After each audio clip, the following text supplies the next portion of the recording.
Good morning. I want to speak to us today about Joshua 9.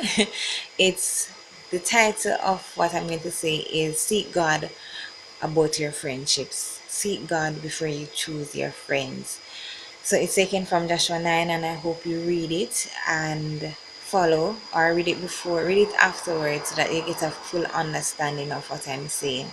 So, in essence, in summary, Joshua 9 is speaking about the Gibeonites who, alright, backtrack a little bit. The children of Israel at that time were going into the land of Canaan to possess the land that was promised to them by God.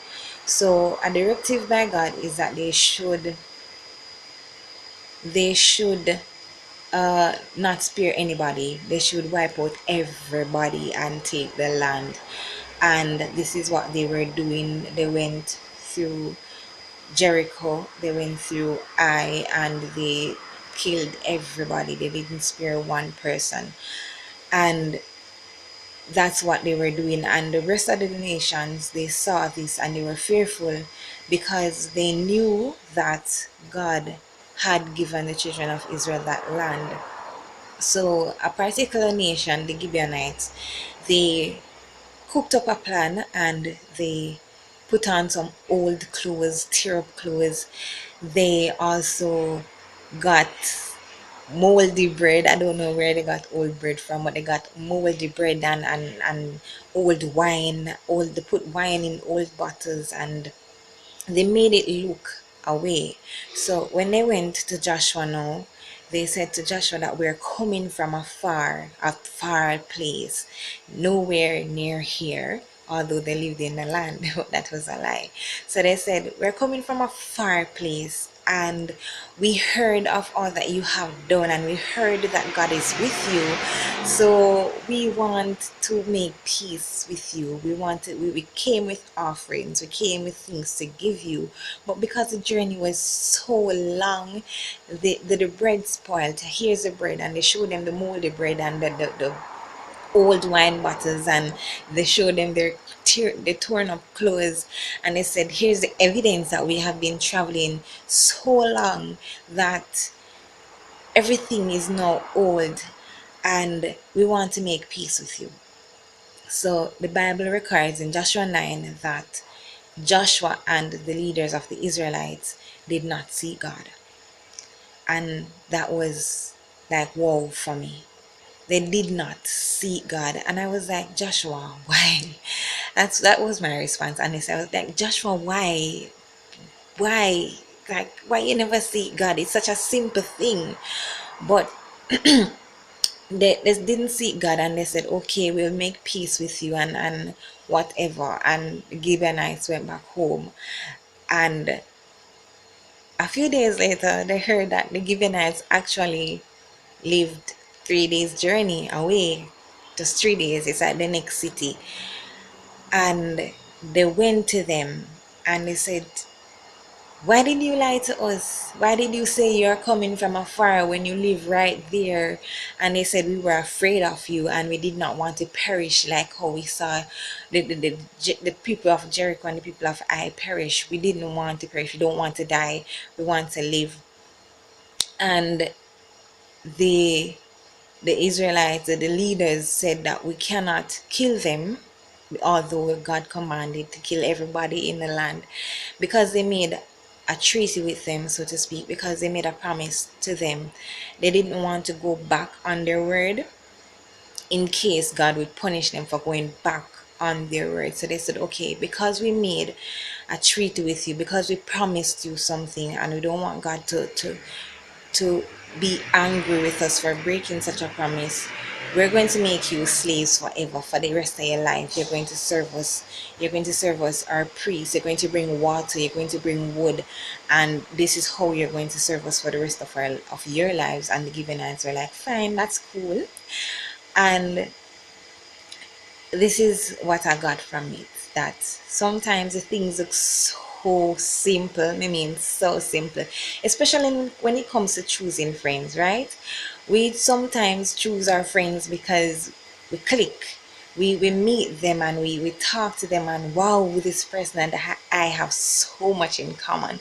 This person and I share the same passion or the same desire, and we get along, we laugh, we give jokes. Let's be friends, let's exchange numbers, let's talk, and we like the same thing. So let's talk, let's be friends, let's build a bond. And we don't seek God. And it's such a simple matter. Why seek God for friendships? Really? Yeah, but as Christians, we need to be wise. We need to understand that persons come in disguise. Although the aim of the Gibeonites in Joshua 9 was not to hurt, but to save their own lives, it was still deception. And it led the children of Israel to basically disobey a command that God gave them.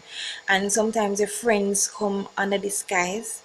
They come because they want something from you. They come because you're pretty. They come because you are friends with somebody they like. They come because you have money or you seem to have money. They come in your life because really and truly they never like you, but the only way that they can get at you is to be your friend. So they want to hurt, and there are many other reasons why people become friends with you. But we still need to seek God because of what the children of Israel did. They made the treaty, the peace treaty with the Gibeonites. It led them to disobey a commandment that God gave them, to say, look here, kill everybody, wipe out everybody in a Canaan, wipe them out clean. And they could not do that because they made a peace treaty. And sometimes when we get into friendships, especially friendships that are not godly, or friendships with, well, I don't want to put myself in trouble, but friendships that are not godly, when we form bonds with persons who want to be our friends, it will lead us to be disobedient to God. It will lead us down the wrong path. It will cause us to do things that we never wanted to do, but because they're our friends and we don't want to let them down, and we don't want to go back on our word, we disobey indirectly something that God said we should do. So I want to charge us. Let us all seek God for our friendships. No matter how simple it may be, no matter how innocent the person looks, no matter how um needy the person is for a friend, or how long they traveled just to get to know you. Let us seek God for our friends. God will place godly people in your lives. God will place people in your lives who will help you to be obedient to Him. And if a friendship is causing you to be disobedient to God, I'm sorry to say it, no lie, I'm not sorry to say it, that friendship is not of God. If the friendship is causing you to be disobedient to God, it is not of God. So let us take this simple matter of friendships to God. He says, ask and it shall be given, seek and you shall find, knock and the door shall be open. So let us ask God about these people. Let us seek God about what their intention is. Let us knock on all the right doors. What is going on, God? Show up, open the door and show me what is going on before I form a bond that may lead me away from you. So let us take this seriously. It's simple, but we need to seek God for everything, especially before we form friendships. It is important to seek God before we form friendships. Please remember to read Joshua 9. I pray that someone was blessed. I pray that you were encouraged. I pray that we will all apply this principle of scripture, and we can be obedient to our Lord and Savior. Have a blessed day, and thanks for watching.